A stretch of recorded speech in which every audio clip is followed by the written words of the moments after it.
Hi viewers, welcome to our channel. Sharmila గారు జగన్మోహన్ రెడ్డి గారిని ఆదాని కేసులో అరెస్ట్ చేయాలని చెప్పేసి వాళ్ళ గవర్నర్ గారిని డిమాండ్ చేస్తూ కలవడం జరిగింది. అదే విధంగా మరి జగన్మోహన్ రెడ్డి గారు కూడా ఒక ప్రెస్ మీట్ పెట్టారు. ఈ ఆదాని కేసులకు సంబంధించి ఇష్యూలు అసలు ఏం జరిగింది? నా తప్పెంతుంది? అసలు ఉందా లేదా అన్నట్టుగా ఆయన కూడా ఒక ప్రెస్ మీట్ పెట్టి మాట్లాడడం జరిగింది. మరి ఇప్పుడు షర్మిల గారు గవర్నర్ గారిని కలిసారు కదా! మరి అరెస్ట్ చేసే అవకాశం ఏమన్నా ఉంటుందా లేదా? ఇప్పుడు ఇదే అంశం మీద డిస్కస్ చేయడానికి ప్రెజెంట్ మనతో పాటు జయదేవ్ గారు సీనియర్ జర్నలిస్ట్ ఉన్నారు. వారితో ఒకసారి మాట్లాడదాం. సార్ నమస్కారం సార్. నమస్తే అండి. సార్ షర్మిల గారైతే జగన్మోహన్ రెడ్డి గారిని అరెస్ట్ ఏ విధంగానే చేయాలని చెప్పేసి డిమాండ్ చేశారు. అదే నేపథ్యంలో మన గవర్నర్ గారిని కూడా కలవడం జరిగింది సార్. మరి ఏం జరిగే అవకాశం ఉంది? జగన్మోహన్ రెడ్డి గారి పైన కేసు ఏమన్నా పెట్టి అరెస్ట్ చేసే అవకాశం ఏమన్నా ఉందా? ఈ నేపథ్యంలో ఇటు ఈయన కూడా ఒక ప్రెస్ మీట్ పెట్టారు ఇవాళ. ఈ ఇష్యూకి సంబంధించి మాట్లాడడానికి. మరి ఆయన ఏం చెప్తున్నారు? ఆయన వర్షన్ ఏంటి? షర్మిల గారు గవర్నర్ గారిని కలవడంలో ప్రతిపక్షము లేదా ప్రతిపక్ష హోదా కూడా లేదు, వైసీపీకే లేదు, కాంగ్రెస్కి అసలే లేదు. అది ఓటింగ్ పర్సంటేజ్ పెరిగింది కాబట్టి ఆవిడ జనాల్లో ఉంటున్నారు, మాట్లాడుతున్నారు.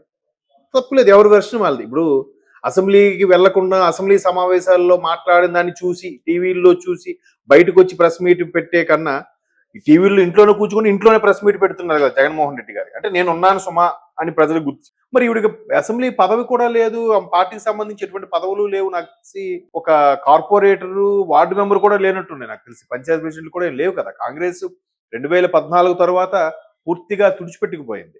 బికాస్ ఆఫ్ బైఫికేషన్ లో అన్యాయం జరిగింది ఆంధ్రప్రదేశ్ అనే విషయంలో. ఇప్పుడు షర్మిల గారి వల్ల నిజంగా నోటా కన్నా బెటర్ గా ఉంది ఓటింగ్ పర్సంటేజ్. సో ఆవిడ మరి ఉనికి కాపాడుకోవాలి, నెక్స్ట్ ఎలక్షన్స్ కైనా పెంచుకోవాలంటే ఏదో తాపత్రయం చేయాలి.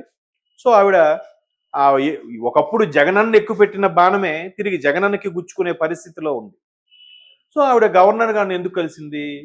మొన్న బ్రిస్టన్ అది ఎక్కడో కోర్టులో సంబంధించి క్లియర్ గా అదానీ గారు ఏదైతే మభ్యపెట్టి అక్కడ వసూలు చేసే ప్రక్రియగా చీటింగ్ బిజినెస్ చేశారన్నట్టుగా కేసు నమోదైందో దాంట్లో ఆ ఎఫ్ఐఆర్ లో జగన్మోహన్ రెడ్డి గారి పేరు కూడా ఉందంట. ఇలా పేరున్నప్పుడు వెంటనే ఇక్కడ పక్క తెలంగాణ రాష్ట్రంలో కూడా ఎలా జరిగిందంటే రేవంత్ రెడ్డి గారిని కూడా అదానీ గారు కలిశారు, ఆయన కూడా ఎంతో కొంత ఇచ్చారు, దాని రేవంత్ రెడ్డి గారు ముడుపులు తీసుకున్నారు అన్నట్టు కూడా బీఆర్ఎస్ వాళ్ళు బీజేపీ వాళ్ళు దుమ్మెత్తి పోస్తే రేవంత్ రెడ్డి గారు ఫోటోలతో సహా నన్ను కాదు అంతకుముందు కేసీఆర్ గారు కలిశాడు ఈ మహానుభావుడు, మాకు పార్టీ కాదు ప్రభుత్వ దీని కింద ఇంత ఫండ్ ఇచ్చారు, ఇప్పుడు అది రిటర్న్ ఇచ్చేస్తున్నాను కూడా ఆయన అనౌన్స్ చేశాడు ఓపెన్. అంటే ఎప్పుడైనా సరే నిజాలు పక్కన పెడితే ఒక అబద్ధం ఆడినా అతికినట్టు ఉండాలి. ఇప్పుడు ఆయన ఏమన్నాడు? 100 కోట్లు మేము తీసుకున్నాము, అది మేము రిటర్న్ చేస్తున్నాం అన్నట్టు కూడా చెప్పాడు ఆయన. మేము ఇన్ ద సెన్స్ ప్రభుత్వం కోసం, ప్రభుత్వ నిధికో, ప్రభుత్వ ఖజానాకో, లేదు ముఖ్యమంత్రి సహాయ నిధికో.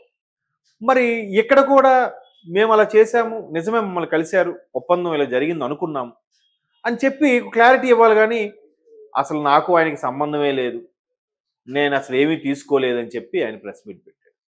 ఎందుకు పెట్టారు? షర్మిల గారు గవర్నర్ని కలిశారు కాబట్టి. షర్మిల గారు గవర్నర్ని ఎందుకు కలిశారు? ఇక్కడ చూస్తే 12 ఏళ్ళుగా 12 ఏంటి, ఆల్మోస్ట్ 13 ఏళ్ళుగా బెయిల్ మీద ఒక వ్యక్తి ఇన్నేళ్ళుగా ఉండొచ్చా? ఇన్ని కేసులు ఆల్రెడీ ఈడీ 38,000 కోట్లు జప్తు చేసింది, సిబిఐ కొంత జప్తు చేసింది, ఇంకా కేసులు పెండింగ్ ఉన్నాయి. నెలలో ఒక శుక్రవారం వచ్చి ఆయన సంతకం పెడుతున్నారని కూడా వార్తలు వస్తున్నాయి.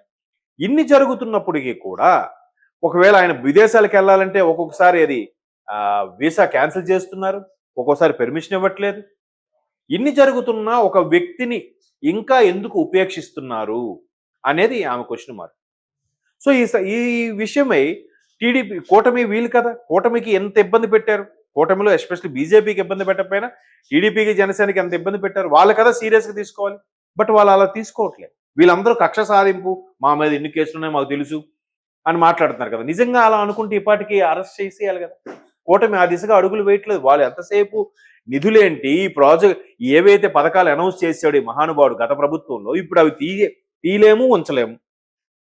పథకాలు కాదు కదా ముఖ్యం, మనిషిలా బతకడం, తన కాళ్ళ మీద తను నిలబడేలా చేయడం కదా ముఖ్యం. అవి నేర్పించకుండా నువ్వు సోమరిపోతుగా ఉండు, నేను రాజుని, నీకు ఎప్పుడు ఇలా వేసేస్తూ ఉంటాను, నువ్వు దాని తినుగు బతుకు, నువ్వు ఎప్పుడు నన్ను ఎదురు తిరగకూడదు, నా పేరు చెప్పుకొని నువ్వు బతకాలి. ఇది కదా కాన్సెప్ట్. ఎన్నికల ముందు ఇస్తే ఓటుకు నోటు అంటారని చెప్పి ముందు నుంచి ఇచ్చుకొని వచ్చారనమాట. అన్న ఇచ్చాడ్రా, అన్న చూశాడ్రా, అవెందుకు? ఒక ఆరోగ్యశ్రీ సూపర్, ఒక ఫీజు రీఎంబర్స్మెంట్ సూపర్, ఇవన్నీ ఎందుకండి? ఆటో డ్రైవర్‌కి, లేదంటే చర్చ్ ఫాదర్‌లకి వీళ్ళకి కూడా ఇచ్చారట కదా! అంటే నాకు నేను చూడలేదు. ఇప్పుడు నడిచిందేది నడిచిందిగా. డ్రైవర్‌లకి, వాళ్ళకి, వీళ్ళకి. అది చాలదన్నట్టు అమ్మ ఒడి కింద, పిల్లల కింద ఏవో ఇవ్వచ్చు గానీ పేరెంట్స్‌కి ఎందుకండి? పేరెంట్స్ ఖాతాల్లో పడడం ఏంటండి? అంటే నేను డబ్బులిస్తున్నానురా మీరు నాకే ఓటెయ్యాలి అని చెప్పడం. సో, ఇన్ని జరుగుతున్నా, ఇన్ని స్కాములో, ఇన్ని అవకతవకలు ఒక్కొక్కటి చూడండి బయటకొస్తున్నాయి. మంత్రులవన్నీ వస్తున్నాయి. ఆల్రెడీ ఆహ్, చిటారు కొమ్మ నుంచి స్టార్ట్ అయింది. అదలాగా తల్లివేరు వరకు వెళ్తుంది. చూడాలి మనం. సో, అలాగా ప్రతీది ఇష్యూ అవుతున్నప్పుడు మీరు సుమోటాగా ఎందుకు స్వీకరించి దాని అరెస్ట్‌కి ఆజ్ఞాపించకూడదు అనేది షర్మిలమ్మ గారి క్వెషన్. ఈ నేపథ్యంలో గవర్నర్ నజీర్ గారిని కలిసారు. మరి కలిసారు కదా! కలిసినప్పుడు ఒకవైపు కూటమి వాళ్ళు ఏం మాట్లాడకుండా ఈవిడ మాట్లాడుతుంది. మంచి పాయింట్ మాట్లాడుతుంది.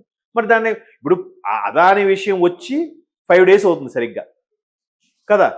మరి నిజంగా ఇష్యూస్ ఏం లేకపోతే, అది నిజంగా అబద్ధమే అయితే ఏది అమెరికాలో వచ్చింది అబద్ధమే అయితే, వెంటనే ప్రెస్ మీట్ పెట్టాలి కదా జగన్మోహన్ రెడ్డి గారు. పెట్టారా? అసెంబ్లీలో ఏదైతే చర్చించుకుంటున్నారో వెంటనే ఈవినింగ్ కల్లా ప్రెస్ మీట్ పెట్టి వాడెవడో 10,000 కోట్లు అంటాడు, 8,000 కోట్లు అంటారు, వీళ్ళకే క్లారిటీ లేదని చెప్పి అసెంబ్లీలో జరిగిన చర్చకి ఈయన ఇక్కడ ఇంటి దగ్గర నుంచి క్లారిటీ ఇచ్చేస్తున్నాడు ప్రెస్ మీట్ పెట్టి. పోనీ అవి నిజాలో అబద్ధాలు పక్కన పెడితే. మరి అమెరికాలో అంత పెద్ద ఇష్యూ అయినప్పుడు అమెరికాలో ఉండే ఎఫ్ఐఆర్‌లో కూడా బ్రిస్టన్ ఏదో సంథింగ్ గుర్తు రావట్లేదు నాకు సరిగ్గా. ఆ కోర్ట్‌లో ఆ పిటిషన్‌లో ఈయన పేరున్నప్పుడు మరి దాన్నెందుకు వెంటనే ఆయన ప్రెస్ మీట్ పెట్టి ఖండించలేదు? నాకు ఆ డౌట్ అయితే ఉంది. నాకే కాదు చాలా మందికి ఉన్న డౌట్‌ని నేను ఈ విధంగా ఎక్స్‌ప్రెస్ చేస్తున్నాను. మరి ఈరోజు షర్మిల గారు గవర్నర్ దగ్గరికెళ్ళి మీరెందుకు అటువంటి వ్యక్తిని అరెస్ట్ చేయకూడదని ఆమె ప్రశ్నించాక సాయంత్రం కదా ప్రెస్ మీట్ పెట్టారు. మరి ముందెందుకు పెట్టలేదు? ఆ ఇన్ఫర్మేషన్ వచ్చి 5 రోజులు అయిందిగా. దాన్ని కూడా ఏదో చెప్పొచ్చు కదా! ఇది కూడా ఖచ్చితంగా చంద్రబాబు నాయుడు కుట్రే. చంద్రబాబు నాయుడు అమెరికా ప్రభుత్వాన్ని కూడా శాసిస్తున్నాడు. ఈళ్ళేం చెప్తే ఆయన అదే వింటున్నాడని కూడా చెప్పియొచ్చు కదా! ఏదో ఒకటి. అంటే జనాలు గొర్రెలు ఫాలో అయ్యేవాళ్ళు ఉన్నారు ఇంకా చాలా మంది. నిజమే. చంద్రబాబు నాయుడు నిజంగా అమెరికాని అలా చేసుంటాడని కూడా అనుకునే గొర్రెలు ఇంకా ఉన్నాయి. సో, అలా చెప్పేసి ఏదో తప్పించుకోవచ్చు కదా! అలా తప్పించుకోకుండా ఇవాళ ప్రెస్ మీట్ పెట్టే ఉద్దేశ్యం ఏంటంటే, ఇది ఏదో నిజంగా బలంగా ఉంది. ఏదో మతలబైతే జరిగింది. సో, ఇవన్నీ ఇంకా పోను ఒక్కొక్కటి వస్తుంటే ఆశ్చర్యం కలుగుతుంది. ఓడియమ్మ! మనం ఇంకా ఇంత అజ్ఞానంలో బతికేసామా? ఏమీ తెలియకుండా బతికేసామా? ఎవరు ప్రశ్నించలేని పరిస్థితి. ఎవరు మాట్లాడలేని పరిస్థితి. బిక్కుమంటూ ఉన్నారు. ప్రభుత్వ ఉద్యోగులైతే మరీ దారుణం. బయటికే వచ్చేవారు కాదు. ఆఖరికి వాళ్ళ తోటి ఉద్యోగులతో సెలబ్రేట్ చేసుకోవడానికి కూడా భయపడ్డారు. అమ్మో! ఇలా చేసుకుంటే ఏంటి మనం ఏమైనా గూడుపుటానే చేస్తున్నాం, ప్రభుత్వ వ్యతిరేకంగా చేస్తాం, మన మీద కేసులు వేయొచ్చు అని. ఎందుకంటే రాష్ట్ర టీచర్స్ యూనియన్ ప్రెసిడెంట్ ఆయన గుంటూరులో ఒక ఆయన అరెస్ట్ చేశారు. ఒక మాస్క్ అడిగిన దళితుడిని దారుణంగా చంపేశారు. చాలా జరిగాయి కదా! అవన్నీ జరిగినప్పుడు లేని ఢిల్లీ ధర్నాలు ఒక కార్యకర్తకి ఏదో చెయ్యి మీద నరికేశాడు దెబ్బ తగిలిందంటే ఢిల్లీ వరకు ధర్నా. మరి బాబాయ్ చనిపోయాడుగా. ఈ రోజుకి క్లారిటీ లేదుగా ఎలా చచ్చిపోయాడు అనేది. చంపబడ్డారన్నది మాత్రమే వాస్తవం. బట్ ఎవరు చంపారు, ఎవరెవరు హస్తాలు ఉన్నాయి, ఏంటి మరి అవన్నీ కేసులేగా. మరి అవన్నీ ఎందుకు ఉపేక్షిస్తున్నారన్నది ఆమె ప్రశ్న. మొన్న ఎలక్షన్లో కూడా కొంగు చాచి మరీ అడిగింది. వినలేదు. ఇంకా ఫాలో అయ్యే వాళ్ళు ఉన్నారు. డాష్ ఏదైతే అది. ఏం చేస్తావు మరి చెప్పండి. అంటే ఒకడికి దృష్టిలో చూస్తే మంచిదనిపితే ఇంకోటి దృష్టిలో చెడ్డగా అనిపించవచ్చు. కానీ పచ్చిగా మరీ ఎంత క్లియర్‌గా కనబడుతున్నా కూడా ఇంకా వెనకేసుకు రావడం అనేది కరెక్టైనదా అనేది ఇంకా వాళ్ళు ఆ నియోజకవర్గ ప్రజలు ఆలోచించుకోవాలి.